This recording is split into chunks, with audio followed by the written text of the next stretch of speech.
Sometimes a movie can impact you on such a deep level. It can be what you look to when you're gassed, tired, or worn out, and you remember the heroism and determination of an individual in the film, and you tell yourself, stop bitching, stop complaining, just keep moving, keep pushing, don't quit. And sometimes a movie like that is made possible because of a real-world event. It sticks with you. It becomes one of your favorite films and one of your favorite real-world stories. I'm HelloGreedo, this is Movie Monday, and today I'll be talking about 127 Hours. 127 Hours released in 2010, directed by Danny Boyle, and starring James Franco as Aaron Ralston. Aaron Ralston is a mechanical engineer, outdoorsman, and now a motivational speaker. In 2003, he was canyoneering in Utah. He got trapped inside of Blue John Canyon for 5 days when a boulder fell and pinned his arm against the canyon wall. And eventually, he cut his right forearm off with a dull pocket knife in order to free himself. That's not a spoiler.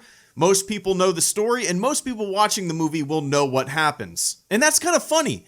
Most people that I recommend the movie to often say stuff like, I don't want to see someone cut their arm off, or that's too gruesome. No. Stop, no.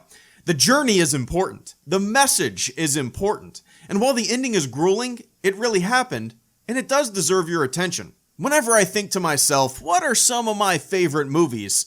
127 Hours is always in the top 10.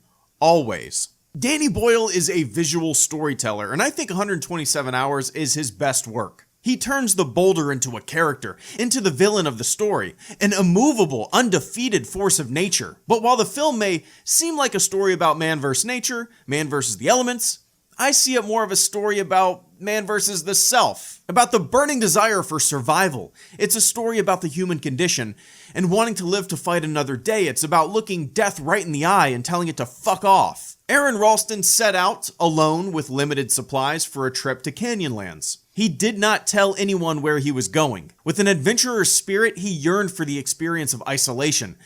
But the decision to pick up and leave without telling anyone his plans would ultimately be his downfall. His ego got the best of him. The movie goes through so many emotional peaks and valleys. From the very beginning, the music blasting, seeing clips of the rat race, as Aaron starts packing for his journey, getting in his car, driving for hours and hours. We're about to go on this epic adventure with him while the rest of the world keeps moving. The way the movie opens and closes is very similar.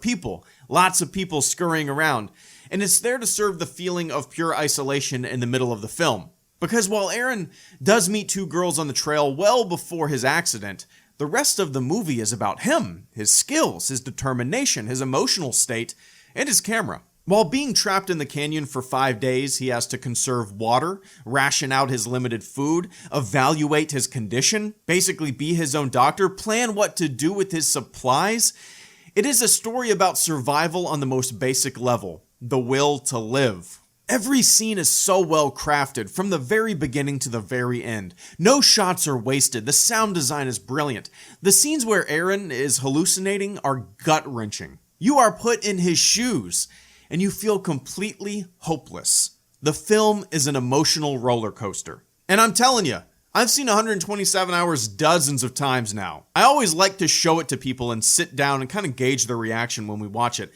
And at the end, no matter how many times I've seen it, my eyes always swell. I always get choked up. While the scene of Aaron cutting his arm off is gruesome and will make you wince maybe more than you've ever winced in a film, the sense of freedom that washes over you when his self-amputation is successful is unlike any feeling I've ever experienced in a movie. He's free. He's staring at his enemy, the boulder, an immovable enemy. An enemy that just is. An enemy that has no ill will, feels no emotion. It just is. When Aaron frees himself, the gore that we just witnessed is matched by the beauty of the situation. Yes, the canyon wall is bloodied.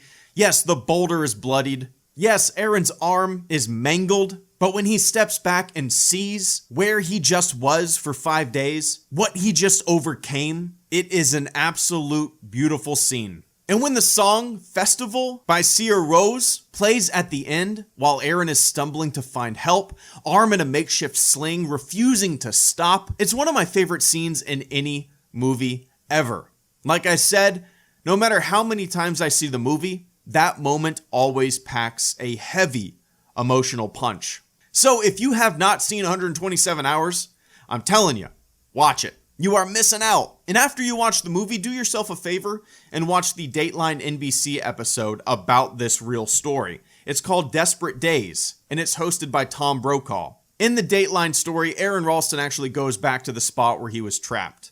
It's emotional, but it's really great. And if you've seen 127 Hours, let me know what you thought in the comments section below. I loved it. It's one of those movies I can watch over and over again and never get sick of, which is rare for me. HelloGreedo, out.